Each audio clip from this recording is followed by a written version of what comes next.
Llevamos las últimas 3 sesiones trabajando sobre la depresión, ¿vale?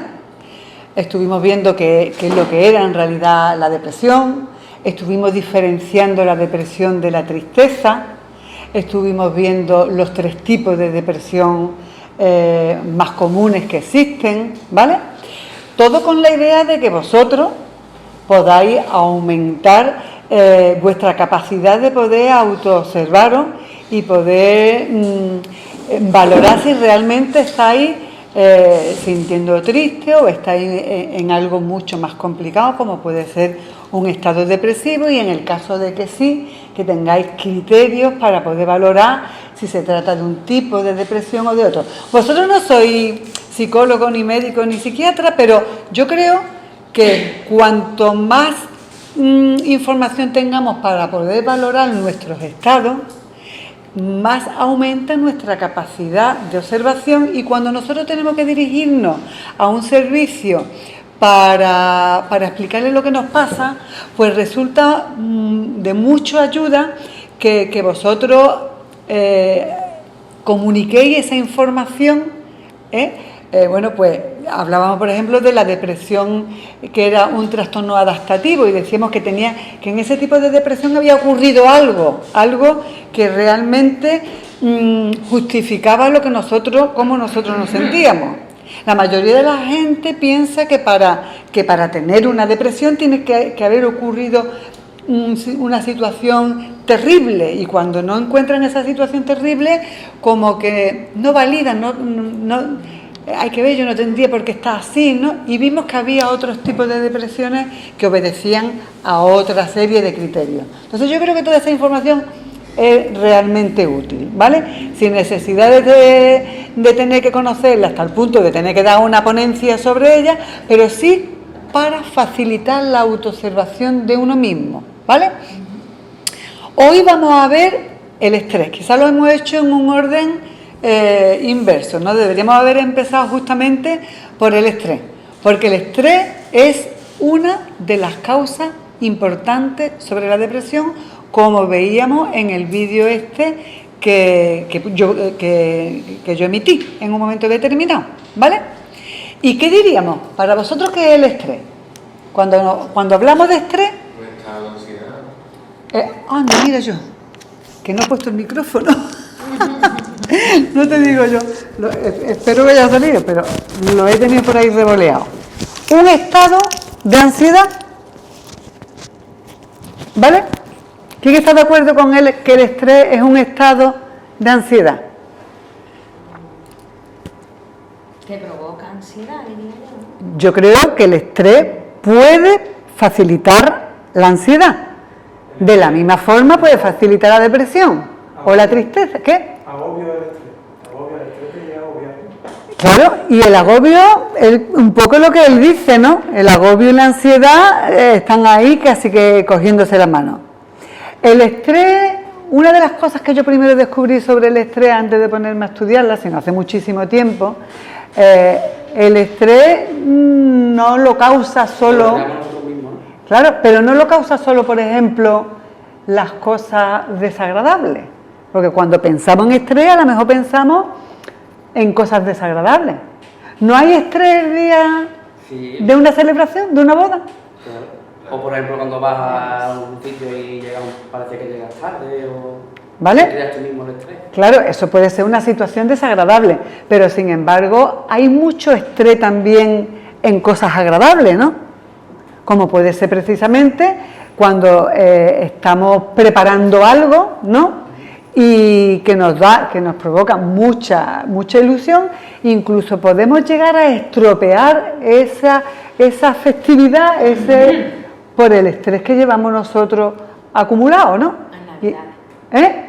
Las Navidades. Las celebraciones de los cumpleaños. Fijaros, en las Navidades cuánto deseo tenemos de reunirnos, y precisamente ese nivel de autoexigencia que nosotros nos planteamos, todo tiene que salir bien, eso nos genera una situación de estrés muy grande, y en principio no es nada desagradable, es una convocatoria familiar que en muchos casos tenemos muchas ganas de que llegue, ¿no? Y muchas veces salen mal precisamente por esa cantidad de expectativas que nosotros nos ponemos, ¿vale? Bueno, pues vamos a empezar un poquito a poner el vídeo y vamos a irlo parando como hemos hecho con lo otro y vamos a intercambiar opinión sobre lo que entendemos, no entendemos o cualquier sugerencia que vosotros queráis compartir en relación a algo que os sugiere el vídeo. ¿De acuerdo? Bueno, pues allá va. Hola, soy Lala y este espacio es Emoción y Adicción. Hoy vamos a investigar sobre una patología que cada vez sufrimos más. Se trata de la tristeza patológica o la depresión, como más os guste llamarla. Fijaros, en los centros de salud actualmente hasta un 20% de las personas que acuden presentan un cuadro depresivo o ansioso. Y me he puesto a investigar un poco las causas de esta epidemia y los investigadores nos dicen que las causas, bueno, yo por mi cuenta las he clasificado en dos grupos. Por una parte, aquellas causas que está en nuestra mano cambiar y por otra parte, las causas que no está en nuestras manos cambiar. Vamos a empezar por esta última, las que no está en nuestras manos cambiar. Se trata de la predisposición genética y naturalmente de cualquier acontecimiento traumático que nos ocurra. Las que sí están en nuestras manos cambiar son el estrés y el consumo de droga. Y fijaros, yo afinando un poco más, pienso que si somos buenos en gestionar el estrés, tendremos muchas más probabilidades de no tener ningún tipo de problema con las drogas. Fijaros, yo tengo esa costumbre en mi vida, ¿no? Yo cuando me enfrento a cualquier situación, casi que de entrada hago como una división, que está en mi mano y qué es lo que no está en mi mano, ¿vale? Aquello que está en mi mano cambiar, de pronto se convierte en el objetivo mío. Aquello que no está en mi mano cambiar, pues se convierte en algo que el proceso es distinto. Yo ante lo que no está en mi mano cambiar, lo que yo tengo que hacer, ¿qué es? ¿Qué tengo que hacer cuando hay algo que no está en mi mano cambiar? ¿Aceptarlo? Perfecto, ¿vale? O sea, ante cualquier problema que yo me enfrente, ¿vale? Para poder yo manejarlo adecuadamente, tengo que reflexionar y decirme, bueno, de todo esto, ¿qué es lo que está en mi mano cambiar? ¿Vale? ¿Y qué es lo que no está en mi mano cambiar? Aquello que está en mi mano cambiar es mi objeto de trabajo. Esa es realmente mi tarea, ¿vale? Aquello que no está en mi mano cambiar es algo que yo tengo que aceptarlo, ¿vale? Esto es así. El problema es que cuando nosotros, primero, que yo creo que ya es suficientemente terapéutico enfrentarte a las cosas con esa mirada, ¿no? Con eso, ¿qué está en mi mano cambiar? ¿Qué es lo que no está en mi mano cambiar? Ya eso simplifica muchísimo las cosas. Pero después entramos, cuando ya vosotros decís, sí, Lara, pero yo ya, desde que tú me dijiste eso, o yo ya lo hacía antes, o lo estoy haciendo a partir de entonces, pero bueno, sí, algo mejor resuelvo las situaciones, pero aún así, ¿vale? Me quedo como muy atascada o como que no resuelvo suficientemente. Lo siguiente que yo estudiaría con vosotros es, ¿tú qué es lo que crees que está en tu mano cambiar? Y a través de valorar con vosotros vuestra creencia sobre lo que está en vuestra mano cambiar, en muchas ocasiones me di cuenta de que os creéis Dios, ¿vale? Os creéis que tenéis poderes más allá de lo que realmente tenéis. Y os creéis que vosotros podéis cambiar a otras personas, ¿vale? Es que yo lo único que necesito es que él sea un poco más amable. Es que yo lo que quiero es que él se dé cuenta de, o que ella deje de hacer, ¿va? Entonces, eso no está en vuestra mano cambiarlo. ¿Entiendes? Y como yo me ponga el objetivo en cambiar a alguien, voy cuesta abajo y sin freno. Entonces, lo primero, ahí tengo que volver a tirar de aceptación y decir, En mi mano no está cambiar a nadie. Y para eso la metáfora del ajedrez es muy interesante, porque hay un truco, como yo digo. En mi mano no está cambiar a nadie directamente, pero naturalmente trabajando solo con lo que sí está en mi mano cambiar, que soy yo misma, y para cambiar, todos tenéis experiencia de querer cambiar algún aspecto de vosotros mismos, ¿no? Y conocéis la dificultad que hay, ¿no? Porque yo creo que esa experiencia la compartimos todos. Queremos cambiar un aspecto de nosotros mismos y nos cuesta la misma vida, ¿vale? Y es algo que solo depende de nosotros, ¿vale? Por ejemplo, no me gustaría ser tan celosa, ¿vale? Yo me puedo enfrentar a esa situación de no me gustaría ser tan celosa, y la mayoría de las personas lo que intentan hacer es controlar la conducta del otro, porque si ese otro no va a fiesta, o si ese otro no hace esto, o si ese otro no hace lo otro, en mí no se despierta esa emoción. ¿Eso es adecuado o inadecuado? Inadecuado.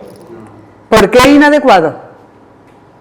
Es lo que estaba diciendo, porque tú no puedes cambiar a nadie ninguna conducta. Efectivamente, porque no podemos cambiar a nadie.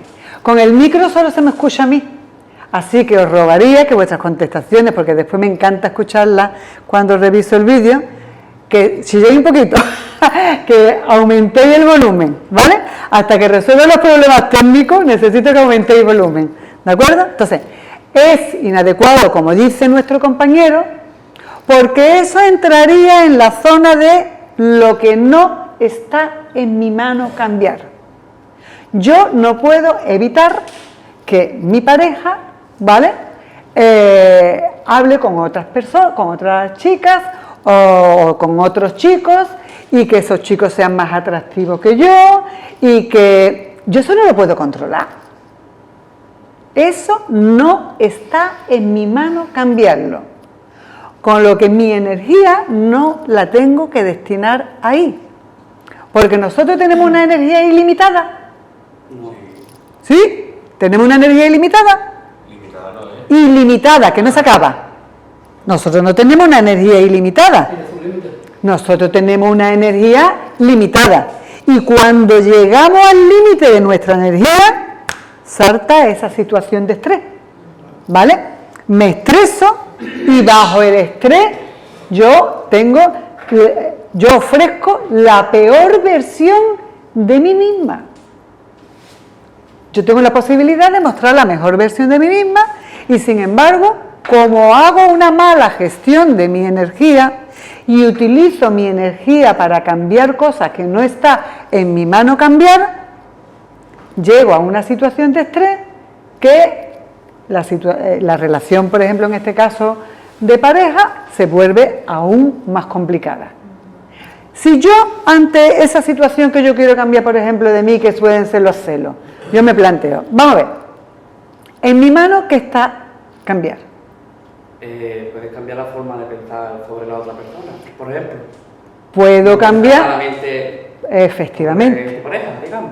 puedo cambiar la forma de pensar. Dime, pónmelo en un ejemplo. Yo veo a mi pareja que está hablando con una chica que es guapísima, y además la chica le hace ojitos, ¿no? Y él parece encantado de hablar con ella. ¿Qué hago yo con ese pastel? Pues no pensar malamente. Simplemente están hablando como si estuviera hablando con una persona normal y corriente. Y para tú no Pero es malo pensar, que esté hablando con ella. fijaros, para tú no pensar mal, ¿qué es lo primero que te tienes que dar cuenta? No, porque eso de entrada ya tendríamos que saberlo, que valemos muchísimo. Pero lo primero que nos tenemos que dar cuenta para no pensar mal es que estamos pensando mal, ¿no? O sea, si yo quiero pensar bien, antes me tengo que dar cuenta de lo que estoy pensando, ¿vale? O sea, me tengo que dar cuenta que estoy pensando, fíjate, él está tan encantado hablando con esa niña, y esta niña de tal, y no sé qué, no sé cuánto, ¿vale? Yo me tengo que dar cuenta de lo que estoy pensando. Y en ese momento que me di cuenta que estoy pensando eso, tengo que oxigenar. Nuestra respiración buena es una respiración abdominal, que se oxigena, mira, me oxigeno, me emborracho ya y no hablo ni bien, me oxigeno perfectamente, y al oxigenarme mi mente piensa de una forma mejor, mi sangre fluye de una forma mejor, mis paredes de las venas y de las arterias no están, ¿sabes? Esto es una vena y una arteria tensada. ¡Wow! Me oxigeno, ¿vale? Y cuando hago esa respiración, o sea, ya te he visto, pensamiento, hago mi respiración y a lo mejor, como no voy a tener mucho tiempo, para eso funcionan muy bien los mantras. Los mantras son cosas que yo me digo a mí misma en una situación concreta para que sirva como cortafuego de esa cadena de pensamientos destructivos que yo voy a tener. Una voz interna. Una voz interna que dice algo muy clave para la situación en la que estoy viviendo. Entonces, en ese momento, yo me podría decir algo que, bueno, y que eso no está en mi mano cambiarlo. ¿Vale? Hay que ver que la mira con ojitos, yo no sé qué, no sé cuánto, Yo escucho esa voz y respiro y saco mi mantra. Eso no está en mi mano cambiarlo, ¿vale? Hay millones de mujeres bonitas, a todos nos gusta, porque que tu pareja mire a una mujer bonita o que esté a gusto o coqueteando incluso, dejándose querer en esa situación en la que está entablando conversación.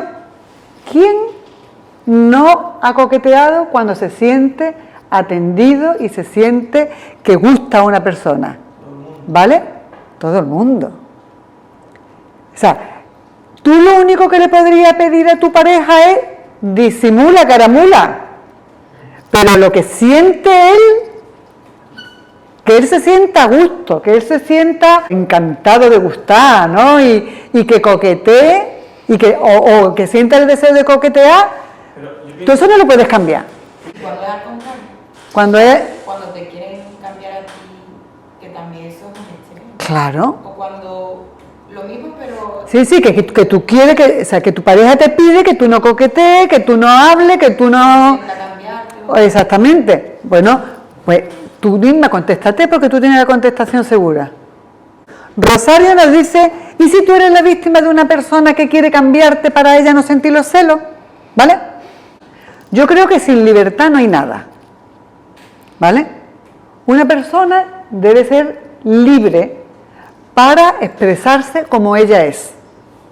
Y si hay otra persona que te está pidiendo que renuncie a esa libertad, pues quizá esa persona lo que se ha equivocado es de persona. Una persona cuando le están coartando la libertad ya no está viendo a su pareja, está viendo a un carcelero. ¿Vale? Yo es que tiene que ver con los de los celos, pero yo creo que es más general. El problema del estrés para mí es más las expectativas. O sea, a mí lo que me genera muchísimo estrés es lo que se espera de mí. Es como que yo pensar que los demás tienen unas expectativas muy altas puestas sobre ti, sea para tu pareja, en tu relación de pareja, o tu familia, y si tú te toca encima el rol de ser la resolutiva, la que resuelve, claro, sí, eso genera mucho estrés porque es como que no puedes fallar, pero no ya por ti, sino por los demás. Sí. Y en lo de la pareja yo creo que va un poco también en ese sentido, ¿no? Porque tú dices la libertad, pero es que hay que sentirse libre. Tú dices, bueno, sí, a mí me dejan ir a donde yo quiero y relacionarme como me dé la gana, pero a mí me dejan. Es que esa palabra, por ejemplo, no cabe en mis claro. Esquemas mentales, no cabe a mí me dejan. Porque a mí no hay nadie que me tenga que dar permiso. Claro. Porque eso ¿entiendes? Es el sentirse libre. Exactamente. Que no es solo... Hay que ser libre, ¿vale? Pero es que, bueno, muy bien, tú puedes ser libre, que lo diga otro de fuera, pero tú te sientes libre. Hay un libro maravilloso que lo escribe Viktor Frankl. Viktor Frankl es un psiquiatra judío que lo llevaron a un campo de concentración. Habla en ese libro que él descubrió la libertad en el campo de concentración. ¿Vale? En el campo de concentración, efectivamente, porque la libertad no está fuera, la libertad está dentro. En un campo de concentración, él descubrió que nadie podía robarle pensar, el sentir, incluso el actuar, aceptando naturalmente las consecuencias, ¿vale? Porque el problema de la libertad no es que no tengamos libertad, es que queremos una libertad sin asumir consecuencias, ¿vale? Entonces, en el caso, por ejemplo, que tú me dices, las expectativas de mi madre puede ser tal, y yo me veo forzada a cumplir con sus expectativas, o no, o a sufrir las consecuencias de no cumplir con sus expectativas. Entonces, tú eres libre de querer seguir alimentando las expectativas de tu madre o asumir las consecuencias de no obedecer a esas expectativas, ¿vale? ¿Qué es lo que pasa? O que no te planteas que sí eres libre para decidir eso, ¿vale? O que no quieres asumir las consecuencias. Entonces, la libertad no es gratis. La libertad, dice, hay un libro por ahí también que dice, las personas no quieren libertad. Es mentira. Las personas lo que quieren tener es un amo justo, ¿vale? Un amo que le permita lo que ellos necesiten, y así como el amo es el que asume las consecuencias, pues yo tengo la porción de libertad cómoda que no me hace tener que asumir consecuencias. Entonces, el tema yo lo trasladaría no tanto a las expectativas, sino a elegir alimentar las expectativas. Y también otro tema, ¿realmente esas expectativas son reales? ¿O son impresiones que yo he ido generando por situaciones traumáticas a lo largo de mi vida? Interpretaciones que yo he ido elaborando, ¿vale? Y cuidado con las interpretaciones son interpretaciones. Esas interpretaciones siempre tenemos que llevarlas a la vida. Es que yo creo que tú piensas, es que yo creo que lo que tú esperas de mí es que eso, cuantito tú lo observes en la cabeza, te tiene que ir directamente a esa persona y decirle, ¿tú qué es lo que esperas de mí en relación a tal cosa? Y cuando tú lo escuches, realmente, pues yo lo que espero de ti es que saques en 3 años la carrera que es de 5, porque tú puedes. Imagínate que esa es la respuesta, ¿vale? Cuando tú escuches realmente lo que es la expectativa, pero por voz de la otra persona, no, cuidado con nuestras interpretaciones, porque tú la escuches con toda claridad. En ese momento que tú la escuches con toda claridad y no dediques tu vida a unas expectativas interpretadas que probablemente sean erróneas, que eso es todavía más doloroso, porque has dedicado tu vida a algo que no es. Ahora, cuando tú ya conectas con lo que sí es, las expectativas de mi padre o de mi madre es que me saque una carrera de 5 años en 3 porque me tienen que yo soy una erudita, ¿vale? Pues entonces te tienes que preguntar, vale, ahora yo voy a decidir si voy a cumplir tus expectativas o no, ¿vale? Y tú puedes decidir cumplir sus expectativas o no, ¿vale? ¿Por qué cumplimos muchas veces las expectativas?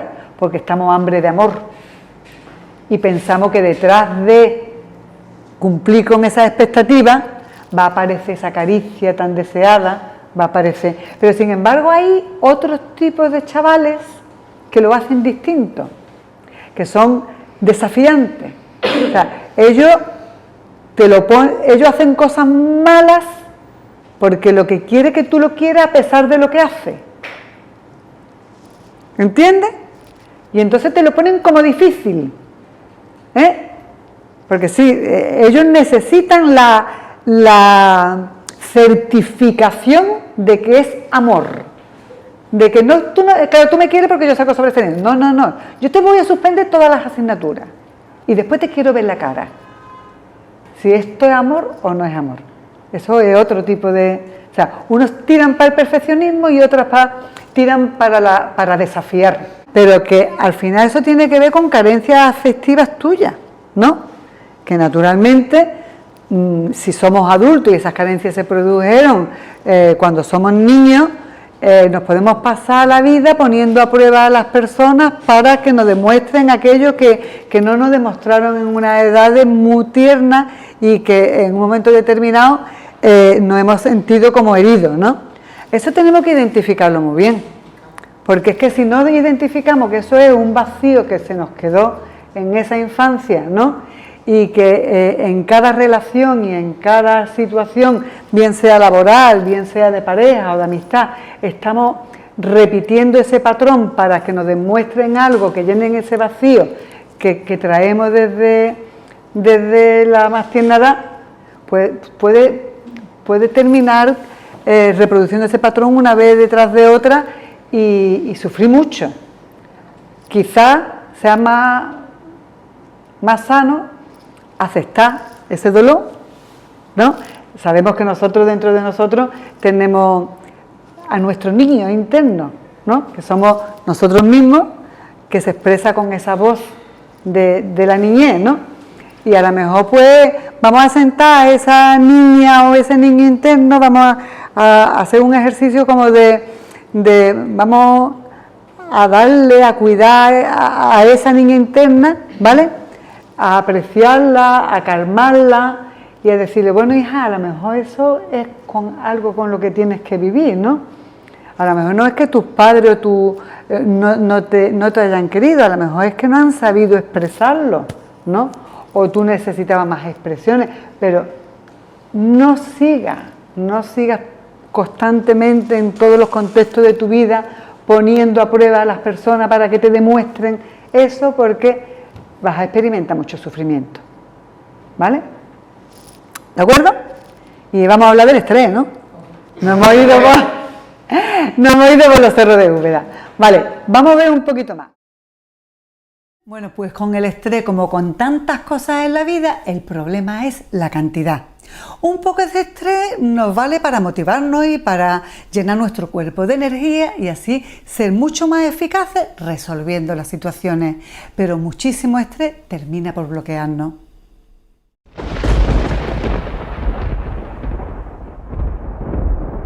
Esta es la curva del estrés y el desempeño. Vamos a ver qué significa la curva del estrés y el desempeño. El desempeño tiene que ver con cómo yo realizo la tarea, ¿vale? Entonces, yo puedo tener un estrés bajo, puedo tener un estrés medio, puedo tener un estrés alto y fijaros lo que pasa. Cuando yo no tengo nada de estrés, estoy totalmente motivado, por lo que mi desempeño es muy malo. Esto responde a la pregunta, ¿es bueno o es malo sentir estrés? Bueno, pues cuando yo tengo que hacer una tarea, si yo no siento una mijita de estrés, pues yo no voy a sentirme motivado para arrancarme y hacer la tarea.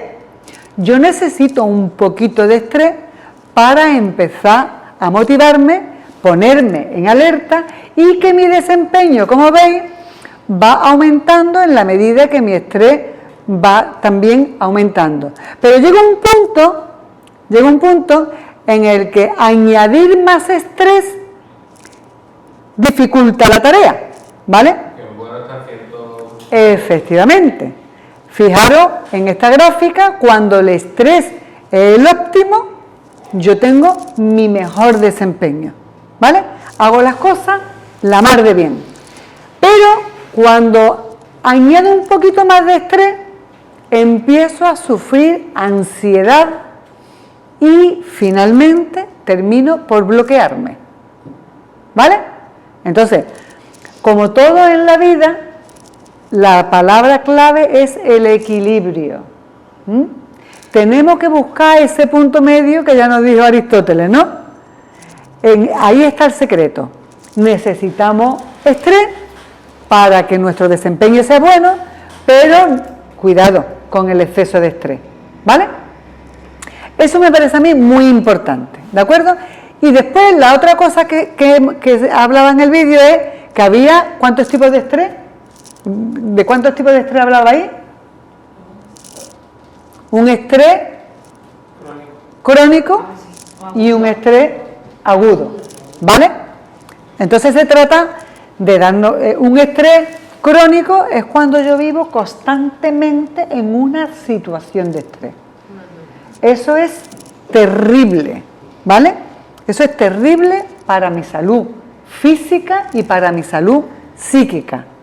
Entre otras cosas porque el estrés, y ahora lo vamos a ver, provoca unos cambios neuroquímicos en nuestro organismo que pueden llegar a ser bastante tóxicos y que están por detrás de muchas de nuestras dolencias. Cuando estamos estresados, nuestras arterias y nuestras venas hacen así, ¿vale? ¿Cuánta presión necesita la sangre para poder circular por aquí? Si yo me como un par de choricitos y de manteca colora con su rapa y se me queda aquí taponadita esa grasita y yo tengo mucho estrés entre la tensión, porque cuando yo me tenso, se tensa la musculatura de las venas, de las arterias, el calibre de las venas y de las arterias disminuye y si ahí hay una miguita de grasa depositada, pues tengo yo el cóctel servido, ¿vale? Es decir, que cuando hablamos de que, ay, es que se ha muerto porque tenía mucho estrés, uno no sabe muy bien a qué se está refiriendo. Pues estamos hablando de esto, ¿vale? Estamos hablando de esto. O cuando tiene una úlcera de estómago por el estrés. Estamos hablando como las sustancias que se liberan durante el estrés son sustancias mucorrosivas y terminan con la mucosa, o sea, terminan con el tejido del estómago y genera una úlcera, ¿vale? Cuando nosotros hablamos de lo físico y de lo psicológico, eso es un invento nuestro, que lo hacemos para poder estudiar las cosas, pero lo mental tiene una traducción física, ¿vale? Y está constantemente retroalimentándose, ¿vale? Cuando nosotros hacemos meditación y nos ponemos en una actitud de mucha relajación, si llevamos una mente atormentada, podemos conseguir calmarla. Y hemos pasado de lo físico a lo mental. Pero también puede ocurrir que lo que yo me digo y me provoca estrés por mi autoexigencia, por ejemplo, termina por cambiar lo físico. Entonces, es que lo físico y lo mental somos un todo. Y lo único que tiene que ver esta distinción es porque entramos los científicos a estudiarlo y lo parcelamos para que sea más fácil el estudio. Pero podemos llegar a equivocarnos con tanto parcelar porque nos da una idea de, ¿no?, de que una cosa no tiene nada que ver con la otra, ¿vale? Ayer, por ejemplo, estuve viendo yo a una persona que tenía problemas con el alcohol, ¿no? Era una persona que decía que no tenía voluntad para pararse en la copa que ya no se podía beber. Y yo, lo de la voluntad en esa persona, pues no me lo podía creer, porque era una persona brillantísima, con una fuerza de voluntad enorme, que le dedicaba diariamente 16 a 18 horas de trabajo. ¿Y cómo tú me vas a hablar de que tú no tienes voluntad? ¿Vale? Tú me puedes hablar de que lo que sufre es un desgaste tan grande que la voluntad, que yo siempre os hablo de la voluntad como algo que todos tenemos, pero que si la gastamos en sitios inadecuados, después no nos quedan energía, ni atención, ni nada para poderla aplicar en otros campos. Hay que guardar una cajita. Yo digo siempre que yo me imagino mi voluntad como un perfume muy caro, que está en un tarrito que yo siempre llevo conmigo, ¿vale? Y entonces yo voy a intentar no utilizarlo. ¿Sabes? Si yo llevo una vida en la que duermo 8 horas, hago las cosas con suficiente motivación, tiro de la fuerza de la motivación, tiro de la energía del descanso, me enfrento a las cosas que realmente pueda cambiar y no intento cambiar lo que no depende de mí. O sea, todas estas cosas son muy higiénicas porque me hace no tener que tirar de voluntad. Yo tiro de la voluntad cuando me falla todo lo demás, cuando me falla la motivación, cuando me falla el descanso, cuando me falla todo lo demás, pues tengo que hacerlo todo a golpe de fuerza de voluntad. Si esa persona, en vez de dedicarle 16 horas al trabajo, en vez de quitarse horas de sueño, en vez de intentar solucionar cosas que no están en sus manos solucionar, pues tiene otra forma de afrontar su vida, pues tiene intacto su tarrito de voluntad. Y antes de que el problema de beber, otra cosa es cuando ya el problema de beber se convierte en un problema que ya es crónico, ¿no? Cuando tú ya has desarrollado una dependencia, pues yo ya allí no me atrevería ya, pero cuando tú no tienes cuando tu problema de beber no llega a esa dimensión, no me puedes decir que tú no tienes voluntad, no, tú que te la has gastado, tú la has gastado. Ahora, a una higiene en tu vida, a las cosas de otra forma, y tú verás que aunque sea algo que te guste, si tú tienes intacta tu voluntad, en ese momento, con tu mente despejada y tu cuerpo descansado, pues tú sí, tú puedes tener esa voluntad que tú no tienes en esas otras condiciones. ¿Se entiende bien eso? ¿Vale? Entonces, pensad que de voluntad no podéis estar tirando todo el día, porque muchas de las personas que os decís que yo no tengo voluntad, seguro que tenéis muchísima más voluntad que cualquier otro, pero afrontáis la vida de una forma que tenéis que estar constantemente tirando de voluntad y la gastáis, ¿vale? Entonces hay que tirar de otras cosas. Por eso yo con vosotros trabajo mucho lo del día tipo. ¿Cuál es tu día tipo? ¿A qué hora te levantas? ¿Desayunas? Dices, es que no tengo voluntad, ¿no? Pero tú has desayunado. Yo no he desayunado. Y entonces a las 3 de la tarde, ¿cómo vas a tener? Tú lo que tienes es un agotamiento tremendo. Tú lo que no tienes es energía mental para seguir concentrado. Te están faltando otras cosas. Y por eso todo ha sido a base de tirar de voluntad. Y la voluntad tú la guardas. Organiza tu vida en condiciones y la voluntad es algo que te rescata en las situaciones en las que con lo que tienes no es suficiente. ¿Vale? Bueno, entonces estaba el estrés crónico, estaba el estrés agudo y ya no me acuerdo por dónde íbamos. Nuestro organismo está hecho para tolerar el estrés, pero el estrés agudo, el que viene y se va, como por ejemplo el estrés que sufrí yo, bueno, pues minutos antes de ponerme a grabar este vídeo, que resulta que no encontraba el móvil por ninguna parte. Y entonces esa amiguita de estrés me hizo aumentar mi atención y mi memoria. Y entonces repasé qué paso había dado previamente y cuándo utilicé el móvil por última vez. Eso me hizo encontrar rápidamente el móvil. La situación la resolví y el estrés se fue. Sin embargo, el estrés crónico es otro cantar, ya que al contrario del estrés agudo, que no dispone de tiempo suficiente para causar daño en nuestro organismo, ya que viene y se va, el estrés crónico sí dispone de ese tiempo, ya que parece que nos acompaña constantemente y es un acompañante de lo más incómodo. Ahora vamos a ver qué es lo que pasa cuando experimentamos estrés agudo, ese estrés que viene y se va. Bueno, básicamente o resumidamente lo que pasa en el organismo es que nuestro organismo se altera para ser mucho más eficaz y de esa forma poder resolver la situación que se nos presenta. Pero bueno, para aquellos que son más curiosos, vamos a ir un poquito más despacio y vamos a explicarlo con más detenimiento. El cerebro es el responsable de identificar los agentes estresores que desbaratan el equilibrio deseado. Una vez identificada una amenaza, las neuronas envían un mensaje al hipotálamo para que contacte con la glándula pituitaria. Esta glándula estimula la liberación de una hormona, la corticotropina, un mensajero que viajará por el sistema nervioso simpático, previniendo al cuerpo del eminente peligro. Fijaros qué interesante, ¿vale? Resulta que ante una situación amenazante, un mensajero recoge ese mensaje y comunica Y la comunicación con el resto del organismo es a través de una comunicación, no habla ni inglés, ni francés, ni alemán, ni es un telegrama, es una comunicación química.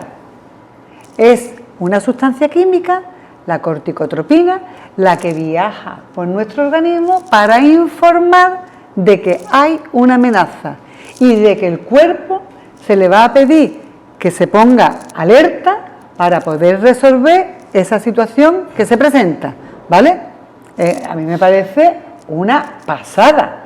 Es decir, que si el estrés no existiera, no existiríamos nosotros, ¿vale? En cuestión de minutos, la glándula suprarrenal recibe la llamada de auxilio y rápidamente pone cartas en el asunto. Para ello, libera en el torrente sanguíneo dos hormonas, la adrenalina y el cortisol, que juntos con la noradrenalina serán los principales protagonistas del rescate. Bueno, pues estas tres sustancias, la adrenalina, el cortisol y la noradrenalina, trabajan en equipo para proveernos de todo aquello que necesitamos para poder salir victoriosos de la situación amenazante. ¿Vale? Ahora llega a las glándulas suprarrenales y le dice, señores, que necesitamos a estos tres personajes que tienen que hacer unos cambios en el organismo porque si no, no podemos con la amenaza. Y las glándulas suprarrenales mandan a estos tres, podéis, superhéroes, ¿vale? Pues que van a hacer unos cambios en el organismo y nos van a transformar en una, digamos, máquina mucho más potente o más capaz para enfrentar esa amenaza. Por ejemplo, la adrenalina lo que hace es que empieza a aumentar nuestra frecuencia cardíaca y nuestra frecuencia respiratoria para revitalizar el cuerpo. Con la ayuda de la noradrenalina, los sentidos se agudizan, las pupilas se dilatan, los músculos se tensan y ya el organismo está preparado o bien para luchar o para huir.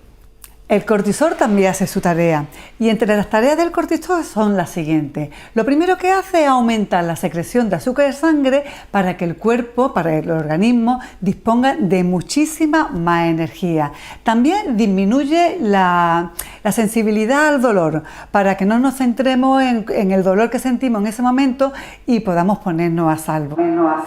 Claro, en una situación estresante no nos duele. O nos duele menos las cosas. O sea, tú estás en una situación estresante, a alguien, yo qué sé, te pega un puñetazo, pero tú sigues en peligro, a ti el puñetazo no te duele. Después ya te dolerá, ¿no? Pero en ese momento no, porque el organismo es tan inteligente, en ese momento aparecerá una anestesia natural, ¿vale? Que facilita que tú no sientes ese dolor y ya cuando te pones a salvo te puede doler hasta el paladar. Pero en ese momento no, porque hay una prioridad, que es ponerte a salvo. ¿Vale? Yo, la verdad, que cuando escucho eso, yo me quedo como muy maravillada de nuestro organismo, ¿no? Porque tenemos que conocerlo y tenemos que saber cómo tenemos que tratar las situaciones para que nos dé el 100%, ¿vale? Tirar toda la reserva que tiene el cuerpo, azúcares, y después te deja molido. Después te deja molido porque se tiene que reparar nuevamente. Claro. También adormece el sistema inmunitario. El sistema inmunitario. ¿Para qué adormecerá el sistema inmunitario? Porque ahora lo prioritario no es ponernos a fabricar linfocitos. Leucocitos. Ahora la prioridad no es fabricar leucocitos. ¿Vale? Ahora la prioridad es ponerse a salvo. ¿Para qué quiero un organismo lleno de leucocitos o de defensa si me van a matar? ¿No? Primero voy a salvar la vida. Y la energía que yo voy a gastar en tener un sistema inmunitario trabajando al 100%, la voy a destinar en ponerme a salvo, porque no es la prioridad esa hora. ¿Qué pasa? Que después del estrés, como yo tengo el sistema inmunitario debilitado, es fácil que yo contraiga un resfriado o que yo, enferme por cualquier cosa. Pero ese es un mal menor, porque lo importante era ponerme a salvo, ¿vale?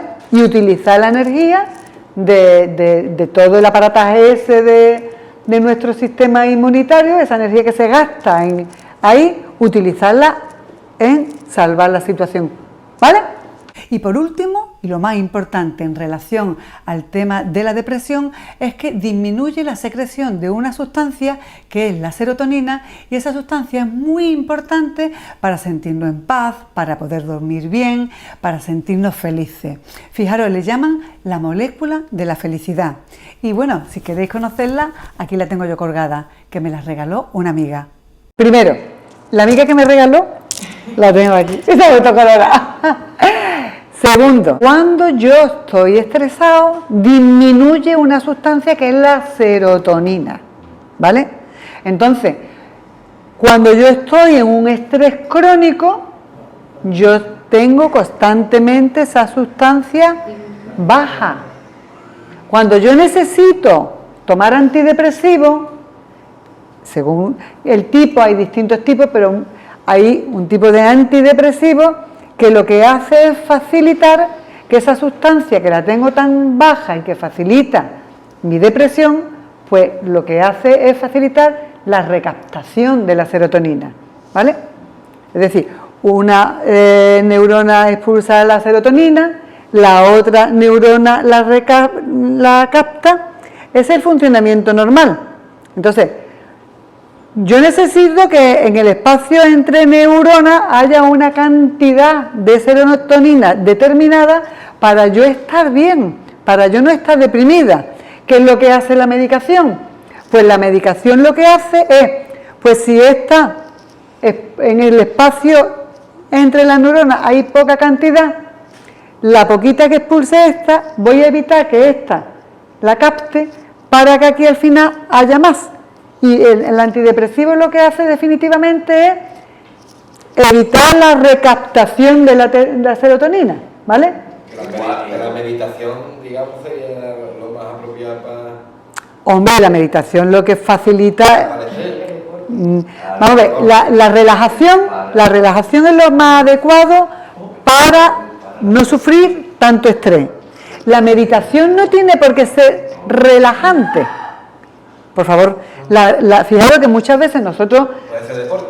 Sí, el deporte también, pero cuando nosotros meditamos lo que estamos es observando en nuestros procesos internos, observando y no enganchando en ellos, dejándolo ahí. Pero si en ese momento nosotros tenemos una mente muy inquieta y que nos está trayendo material muy sensible, igual yo estoy meditando pero no estoy relajada, que eso lo explicamos en la última sesión de Mindfulness. El que se acerca a la meditación buscando relajación se puede frustrar mucho, porque en la meditación yo lo que tengo que observar son mis procesos mentales. Y una meditación no está mal hecha porque observo una mente muy inquieta, es que es lo que hay en este momento. En este momento mi mente está inquieta y me está produciendo tensiones y yo estoy haciendo una buena meditación porque la buena o la mala meditación no significa que yo esté más relajada o no esté menos relajada, sino que yo esté observando mis procesos mentales. Empieza a meditar, lo que ocurre es... Efectivamente. Al principio, con el tiempo después ya va, pero el tiempo se va y tienes que retomar, de centrarte en el mantra o lo que sea. Exactamente. Y así continuamente, que es el principio de... Claro. Tú dices, bueno, soy capaz de centrarme, pero... Te frustra porque tú a lo mejor tienes la expectativa de que cuando tú estás meditando tienes que estar relajado. Y estamos hablando de cosas distintas. Que si yo lo que quiero es relajarme, pues tengo que practicar una técnica de relajación. Que quizá el deporte sea un buen método de sacar todas esas tensiones, ¿vale? Otro buen método puede ser hablar con una amiga, ¿no? Y sacar, o incluso escribir si estoy sola. El caso es, ¿vale? Bueno, seguimos. Bueno, a esta altura del vídeo creo que queda meridianamente claro que el problema lo tenemos con el estrés crónico, con el que viene a quedarse, porque ese sí que tiene tiempo suficiente para hacernos daño. Y esa sustancia, el cortisol, cuando está constantemente invadiendo nuestro organismo, provoca muerte neuronal en un área muy concreta, en el hipocampo, que es un área que tiene mucho que ver con la memoria, con el aprendizaje, con las emociones. ¿Y qué pasa cuando se nos afecta esas áreas? Pues que todo es muchísimo más difícil. Fíjate, si empezamos a tener problemas de memoria, eso interfiere en áreas tan importantes como la laboral. Y esos problemas laborales después nos los llevamos a casa e interfieren en nuestros sueños, interfieren en nuestros apetitos. Y nuestros familiares, nuestros amigos, que ven que cada vez nos estamos aislando más y que cada vez estamos menos motivados y con menos ganas de hacer cosas, empiezan a darnos recetas sobre lo que tenemos y no tenemos que hacer. Tú lo que tienes que salir más, tú lo que tienes que divertirte. Y nosotros, con el hipocampo averiado, somos incapaces de hacer nada de lo que nos dicen. Entonces, tenemos que prevenir mucho no llegar a esa situación, no llegar a un estrés crónico que provoque ese daño tan terrible en nuestro organismo. ¿Y qué hacemos al respecto? Pues lo que tenemos que hacer es revisar nuestra agenda y quitar de ella todas las cosas que no sean importantes y dejarnos espacio para la higiene mental, para el descanso, porque tenemos que tener una cosa meridianamente claro, y es que la mente crea el cerebro. Bueno, y hasta aquí esta sesión. Espero que os haya gustado. Nos vemos en la siguiente. Vamos a ver, fijaros, la mente crea el cerebro. ¿Qué os sugiere esa afirmación? La mente crea el cerebro. Creando ahí. ¿Cómo dice? Los pensamientos. Dilo más alto que se escucha aquí. El pensamiento que es de la mente es Sí. lo que te crea el cerebro, el concepto que puedes tener del pensamiento. ¿Vale? Te va esculpiendo. Efectivamente, mira, el cerebro es un diseño nuestro. Cada uno de nosotros, con lo que hace, esculpe su propio cerebro. ¿Vale? Por ejemplo, ¿dónde estás? Tú me has dicho, pues yo tengo ganas de aprender música. ¿Vale? Bueno, pues si tú coges el cerebro de un músico, hay unas áreas cerebrales que tienen hiperdesarrolladas en comparación con otras personas que no, ¿vale? Que no trabajan la música. Hay un ejemplo, hay un experimento muy famoso que lo podéis buscar, que trata sobre los taxistas ingleses. Los taxistas ingleses tienen que someterse a un examen muy exigente en el que tienen que memorizar todas y cada una de las calles de Londres y le someten a un examen tremendo, ¿no? Entonces, a base de memorizar, es una memorización que tiene que ver mucho con localizar espacialmente determinados sitios, ¿vale? Pues en el cerebro hay áreas que se encargan de ese tipo de memorización. Y cuando han cogido y le han hecho una prueba de imagen a esos taxistas y lo han comparado con otras personas normales, han observado cómo esas áreas están muchísimo más grandes que esa misma área en una persona que no ha tenido que someterse a ese tipo de entrenamiento. Es decir, que nosotros con lo que decidimos aprender y con las experiencias que vamos teniendo, vamos modelando nuestro cerebro. Por eso, la mente, nuestra capacidad de pensar, nuestras creencias y las conductas que nosotros vayamos realizando, va a terminar por esculpir nuestro cerebro. La solución que yo daba era, bueno, vamos a cuidar nuestra agenda, ¿vale? A ver a qué cosas nosotros nos dedicamos y cómo nos dedicamos a esas cosas, porque eso va a tener una relación directa con el estrés. Hay por ahí un vídeo en el que yo hablaba de cómo nosotros podíamos clasificar las cosas que hacíamos en el día a día atendiendo a dos conceptos importantes. Y esos conceptos eran lo urgente y lo importante, ¿vale? Y entonces hacíamos un cuadro de doble entrada en el que poníamos urgente, no urgente, importante, no importante. Y hacíamos un gráfico en el que el primer cuadrante eran las cosas que eran urgente e importante. Y decíamos, ese es el cuadrante número 1. El cuadrante número 1 es lo urgente e importante. Cuadrante número 2, no importa, o sea, importante, seguimos con lo importante, ¿vale? El cuadrante número 2 es importante, pero no es urgente. Cuadrante número 3 es urgente y no importante. Y cuadrante número 4 es no importante y no urgente. Entonces, con ese cuadro que yo tengo que tener a la vista, un buen sitio puede ser la nevera, que la abrimos, jolines, no voy a dar con un lápiz, que la abrimos constantemente, ¿no? Imaginaros estos cuadrantes, ¿vale? El cuadrante 1, el cuadrante 2, el cuadrante 3, el cuadrante 4, aquí está lo urgente, aquí está lo no urgente, aquí está lo importante y aquí está lo no importante. ¿Se ve, no? ¿Vale? Bueno, pues resulta que en este cuadrante 1 está lo urgente e importante. Decidme algo que sea urgente e importante. Pagar la luz por el... Pagar la luz porque te la van a cortar, ¿vale? Pagar la luz porque te la van a cortar. Tú, cuando vas a pagar la luz porque te la vas a encontrar, ¿vas muy relajado? Más bien no. Más bien no, ¿verdad? Uno cuando va a pagar la luz porque se la van a cortar va estresado. Bueno, pues en el cuadrante 1 es donde están todas aquellas actividades que me provocan estrés. Estudiar la noche antes un examen, ¿vale? Urgente e importante. Y me relaciono con el estrés, ¿vale? Bueno, pues todo ese tipo de cosas que nosotros tenemos que hacer, en el que están presentes la urgencia y la importancia, me encuentro actuando bajo el estrés. Si yo solo resuelvo mis cosas cuando son urgentes e importantes, ¿vale? Estoy apuntándome a vivir en el cuadrante 1, que es la zona del estrés crónico, con lo que ya sabemos que con las dificultades que nos enfrentamos y la falta de salud física y psíquica con la que vamos a sufrir, ¿vale?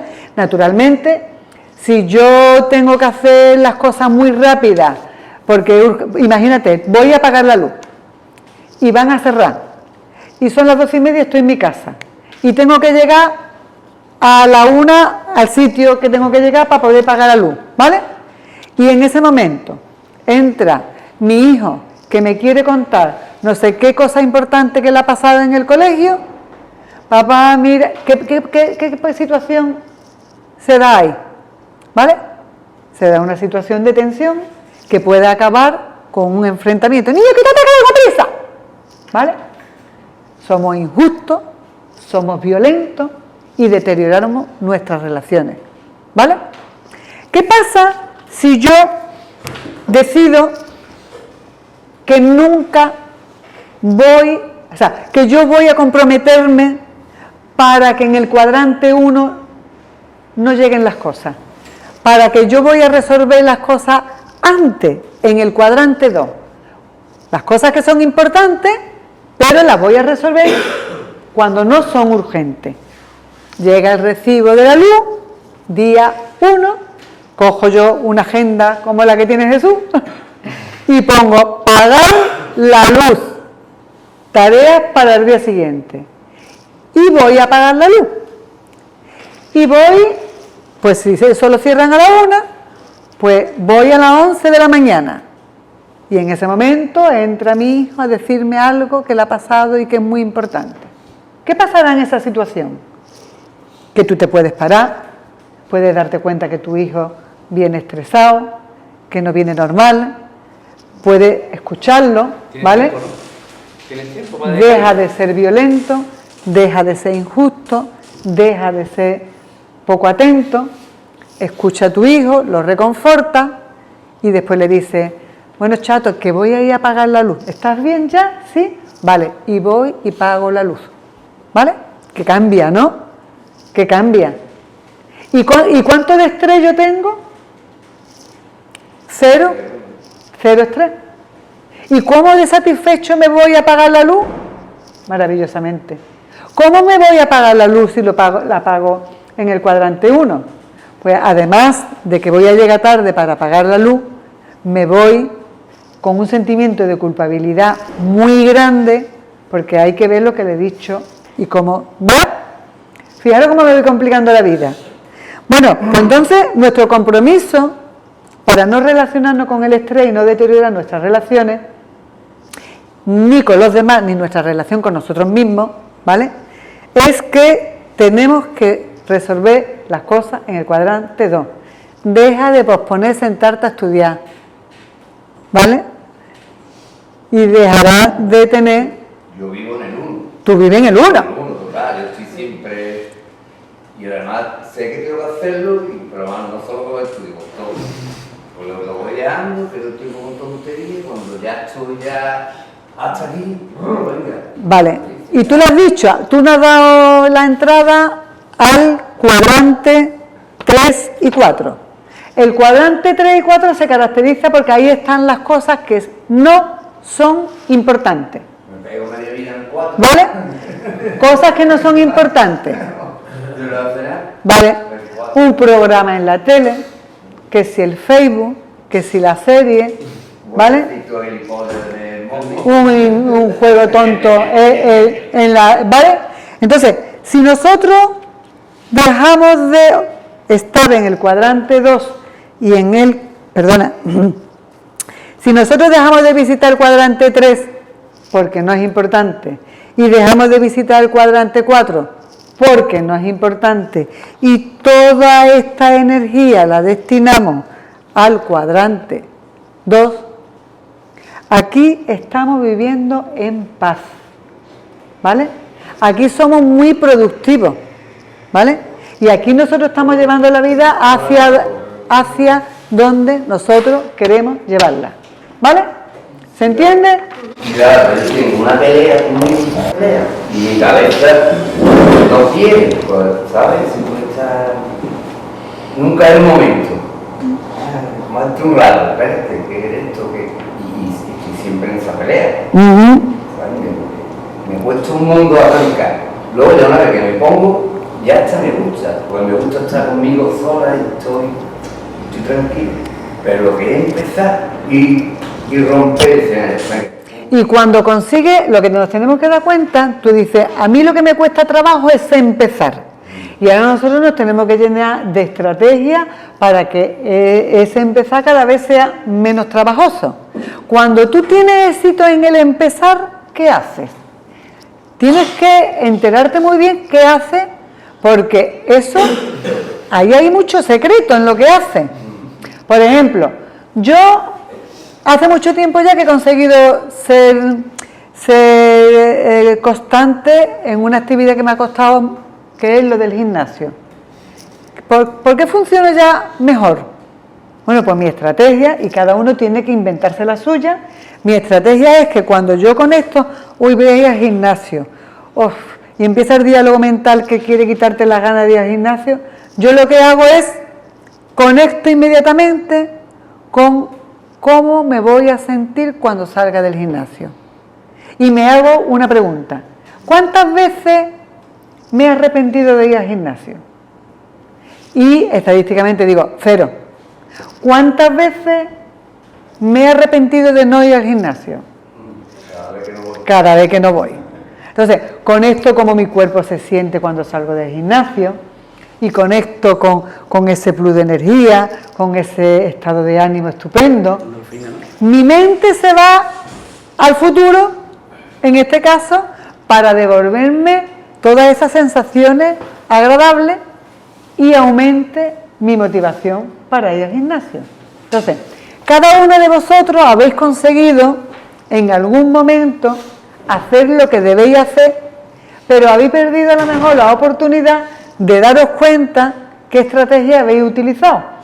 Y entonces, cuando lo consigáis, descubrí qué es lo que nos hemos dicho para conseguirlo, apuntároslo o tatuároslo, con las tonterías que nos tatuamos, tatuar eso, ¿vale? y acceder rápidamente a esa sabiduría, porque lo que ha funcionado una vez va a funcionar 2, va a funcionar 3 y va a funcionar siempre, ¿vale? ¿Qué me digo yo a mí? A mí, yo en mi cabeza me dice, nunca es el momento. No. Eso es lo que no puedo olvidar. Porque yo es que es todos los días, porque es todos los días en mi cabeza. A mí me gustaría que cada uno Sí, a mí me encantaría. me dijera ahí algo al respecto. Cuando yo he conseguido, tú eres capaz de captar algo, cuando tú has conseguido hacer algo que estás posponiéndolo, ¿qué te has dicho? Tú hablas demasiado rápido. Ah, ¿no me entiendes?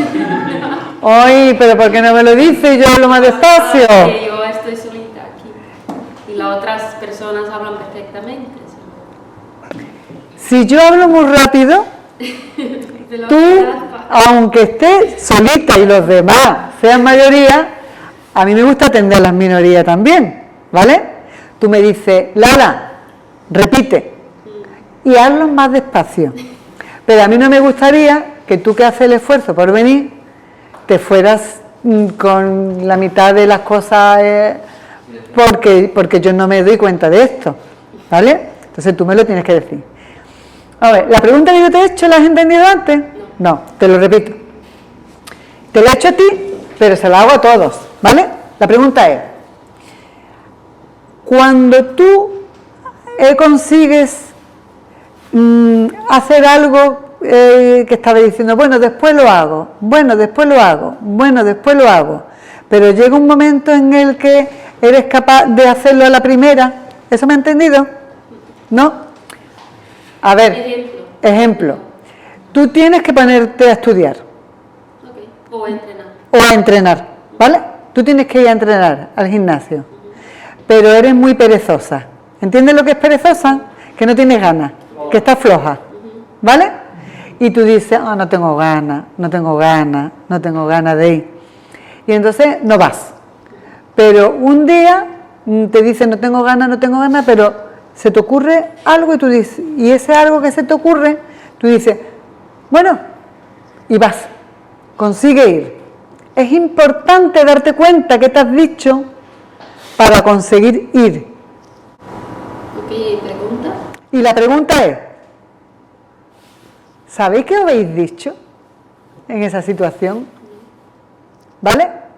Entonces, el día que conseguís, tenéis que descubrir cómo me he convencido a mí misma. ¿O qué no me he dicho? No voy, no lo pienso. Algo he dicho o algo he hecho que ha sido eficaz, ¿vale? A lo mejor, por ejemplo, una de las cosas que a mí me ha funcionado, cuando yo la maleta para el gimnasio la tengo hecha antes, ¿vale? Hago la maleta, o sea, yo vengo del gimnasio, saco la ropa sucia y preparo la maleta para el día siguiente del gimnasio. Sí, dime.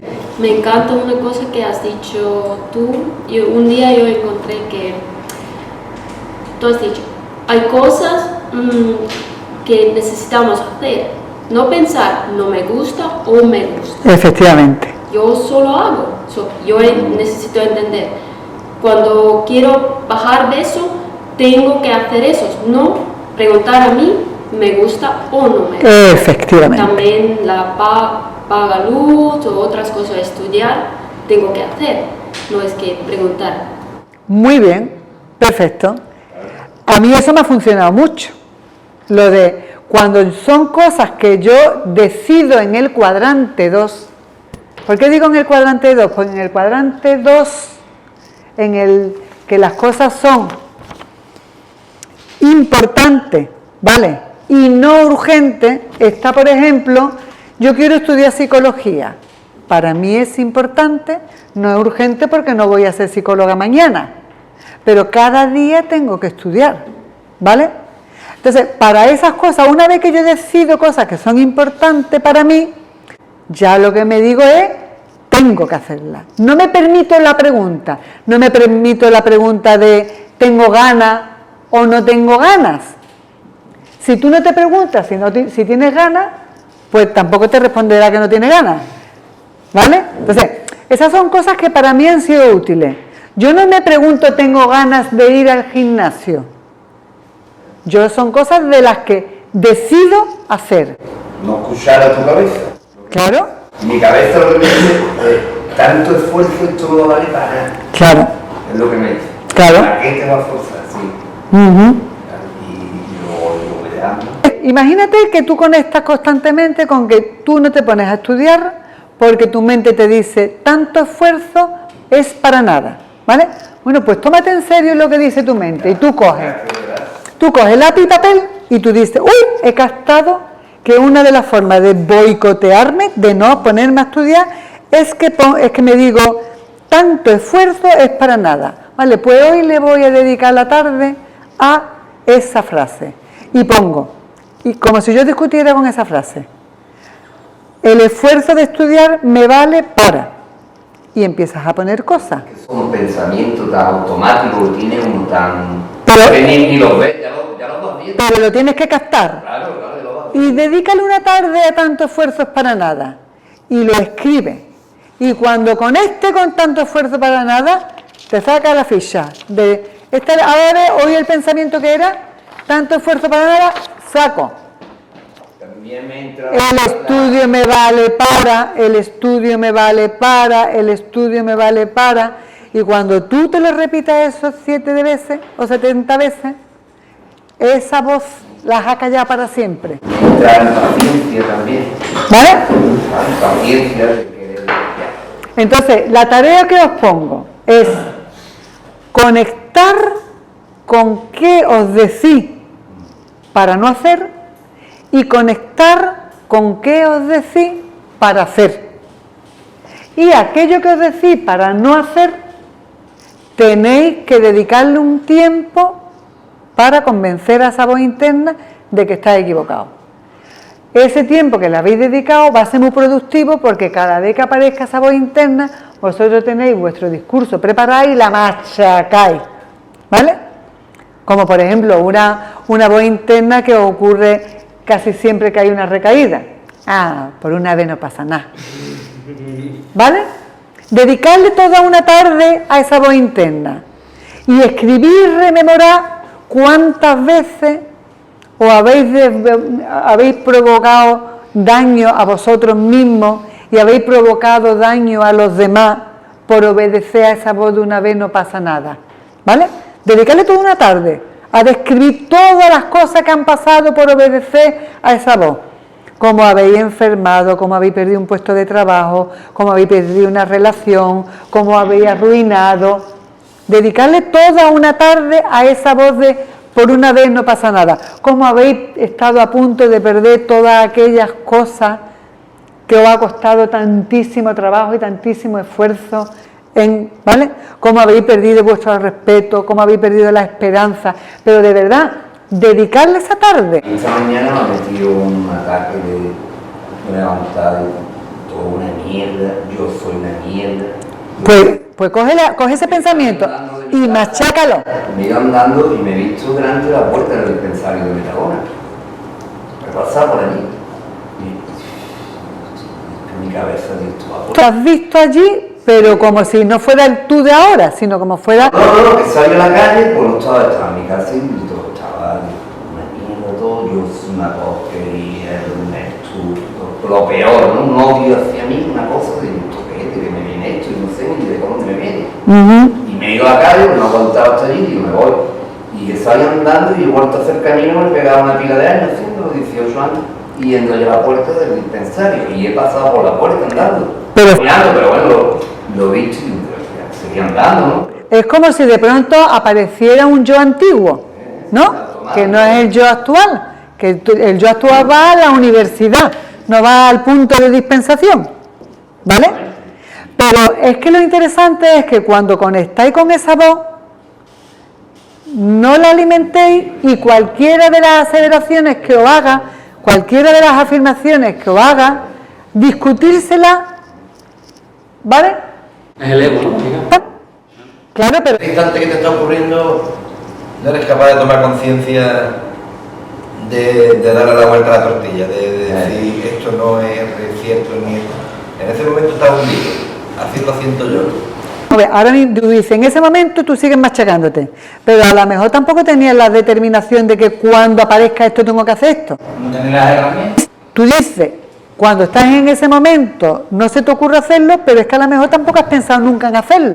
Yo no es por querer pensar de consumir, sino por otras historias, ¿no? De algo que me vienen a la cabeza, empiezo a sacar conclusiones y en ese momento me identifico, como ha dicho Luis, me hundo, ¿no? Me vengo, bueno, a ras de suelo, ¿no? Claro. Que no, digo, yo siempre me voy a ver en este punto. Yo también que hay como un poquito como de masoquismo. Claro. Que vaya que te gusta, no que te guste, pero como no quieres salir de él.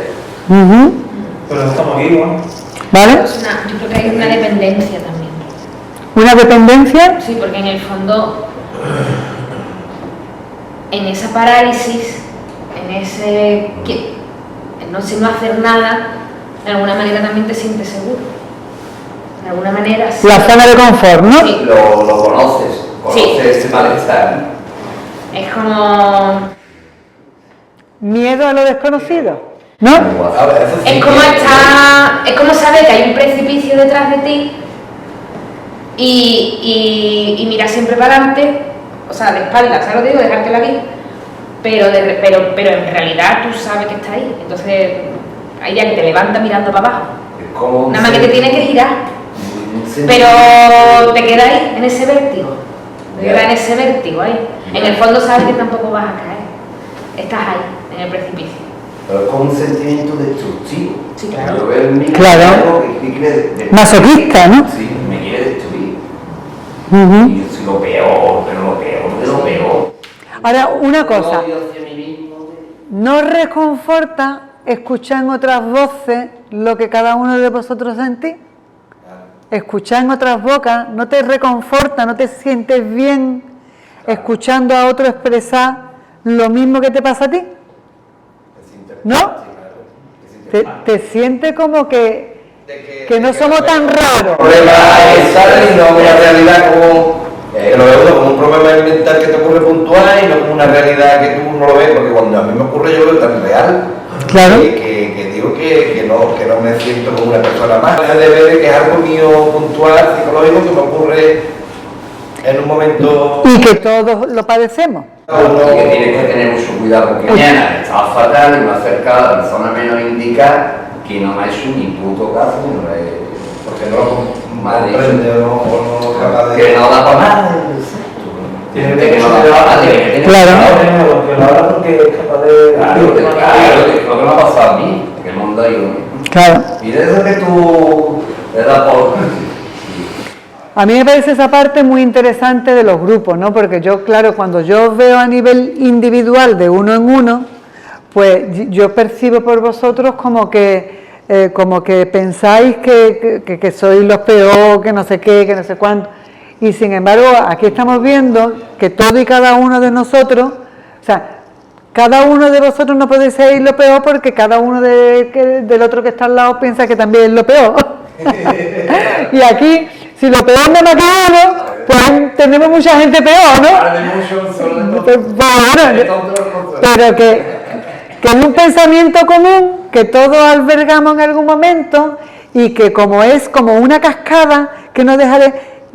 Quizás la historia pasa por intentar pararla, ¿no? Pararla, y por eso cuando yo digo coge lápiz y papel, pon esa frase ahí. Cuando tú te estás ocupando de machacar a ese yo soy lo peor, no valgo un duro, por lo pronto has parado la cascada y ahora estás invitando a otras voces tuyas a que tome conciencia de que te has podido equivocar en algo, como tanta gente, ¿vale? Pero que hay muchas cosas que no... Lo peor de todo esto es que cuando estás ahí te crees que es permanente. Que Claro, es una vida, exactamente, y ya lo llevas al futuro. Claro. Y después esta noche me sentí igual. Y ya está.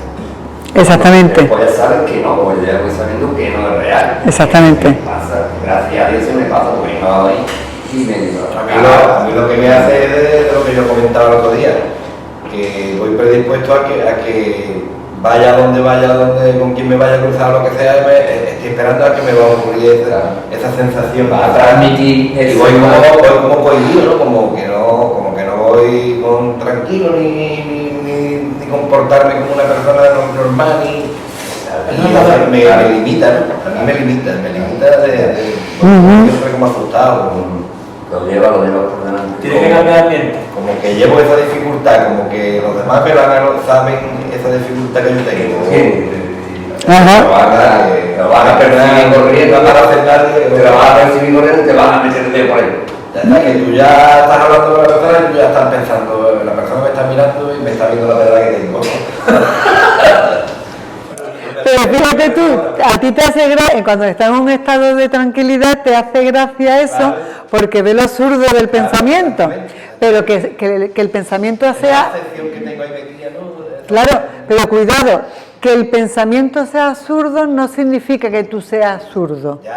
Porque tú no eres el pensamiento. Cosas que tenemos grabadas en nuestra mente desde niños. Efectivamente. De problemas ya que hemos tenido, que están ahí a fuego y que hay que desmontarlo y que es lo que yo me digo, ¿no? Y lo más importante de todo es darte cuenta que eso solo son pensamientos. Eso no es la verdad, ¿vale?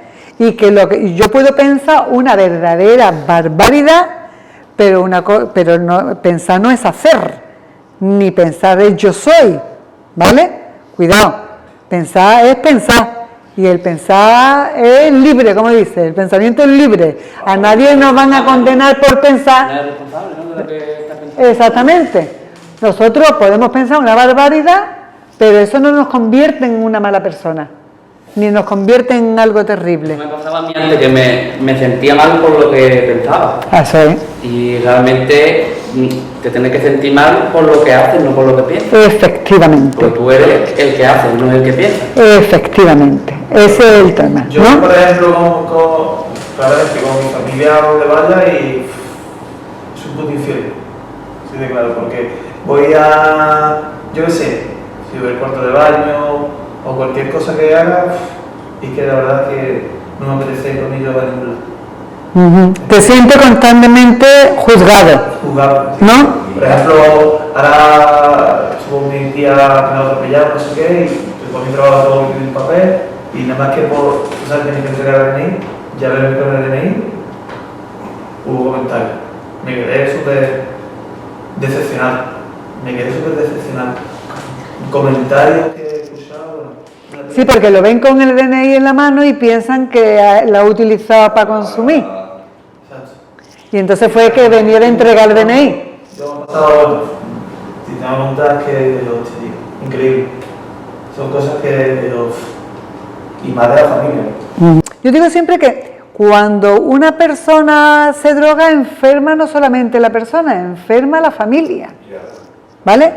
Entonces tú dejas de drogarte y te vas recuperando, pero tu familia está también enferma de paranoia, está enferma de inseguridad, está enferma de duda, está enferma de muchas cosas, y que igual que tú tienes derecho a tener, que tengan paciencia contigo en el proceso de recuperación, también hay que ocuparse de esa otra parte, ¿no? Que naturalmente no eres tú el que te tiene que ocupar de la otra parte, porque tú estás en tu propio proceso, pero también tiene que mirarlo con esa mirada de decir, es que ellos también están enfermos y tienen que curar su parte. Para mí escuchar estas cosas son cosas que me echan para atrás. Yo te lo dije el otro día, escuché a mi madre me compara con un primo mío que robaba, que murió de drogarse, y yo tengo mi trabajo estable, tengo mi casa, tengo mis cosas, ¿no? Yo sí que soy de drogar, pero nunca he robado, nunca me ha faltado una letra de mi casa, nunca me ha faltado una luz, ni comida, ni nada, ¿sabes? Entonces, compararme con eso es, ¿qué necesidad tengo yo de hablar con mi madre? Bueno, pero a lo mejor la comparación tiene que ver con sus miedos, ¿vale? A lo mejor tu madre habla del miedo que tiene que tú llegues a ese extremo, ¿vale? Entonces, pero... que aguantar ya extremo. Y está donde estoy, no sé, pero yo que no sé. Y a punto de tener una hija, no sé yo, ¿no? Creo que es un poco, ¿no? Incluso ayudar a mi madre que no pierda su casa, que tenga una hipoteca para que mi madre no pierda su casa, Si mi madre tiene una hipoteca y no sabemos dónde está el dinero ese, puede ser que tenga más problemas millonarios que yo, por ejemplo. Pero ella sabe, Sí, ella sí, sabe claro. que tú Todo, sí, lo te sabe. estás haciendo cargo, o sea, tú le has dicho eso, ¿El qué? esto. Es que mi madre habla con mi madre no... No, ya. Sí, Una boca. no... Hablar con mi familia es... Pero no lo digo por ella, lo digo por ti. Hablar, yo te digo que yo hablar con mi familia es como si viniera a este sitio no valiera para nada. Ujú. Lo ideal es ir a un centro. Si yo me meto en un centro, pierdo mi trabajo, pierdo mi casa, yo Ya, digo, ya. ahora tengo pareja, pero vamos, No. en su día tengo 3 perros, pierdo mis perros, yo creo que si me meto en un centro cuando salga, No tienes nada. no tengo nada. Ya. Creo que salgo peor. O sea, el procurado no salgo bien. Ellos tienen como una teoría de cómo tiene que resolver el problema. Claro, no se Y no coincide con la suya. Exacto, yo creo que lo que necesitaba más afecto que excluir el problema. Que tú puedes mostrar a tu madre que de otra manera puede avanzar más. Oye, pero mi madre, yo estaba mal, estaba eso, mi madre, mi casa no era de paseo ni a verlo. Muchas cosas. Yo he visto un solo. Y luchar contra esto solo ha sido ir a pillar y consumir. Bueno, ¿a ti te importa que ese material se comparta? Igual. No, te digo por cortar por un lado, cortar por otro. ¿Entiendes? Yo corto y pego, pero no, a pesar de que vosotros habéis puesto ahí que no os importa que yo comparta el material, pero quiero cuando se habla de una cosa un poquito más delicada, quiero que os reafirméis. Bueno, me encanta que compartáis tanto. Tú me tienes que decir cuando no me entiendas, ¿eh? Que compartáis tanto y bueno, lo vamos a dejar aquí. ¿Qué os parece? Os voy a pedir opinión. Para la próxima sesión podemos o trabajar sobre la ansiedad o trabajar sobre la prevención de recaídas, ¿vale? La ansiedad está bien. ¿Os apetece que le metamos mano a la ansiedad y ya dejamos lo de la prevención de recaídas más para adelante? ¿No? ¿De acuerdo? Bueno, pues hasta la próxima. Nos vemos. Muchas gracias. Adiós.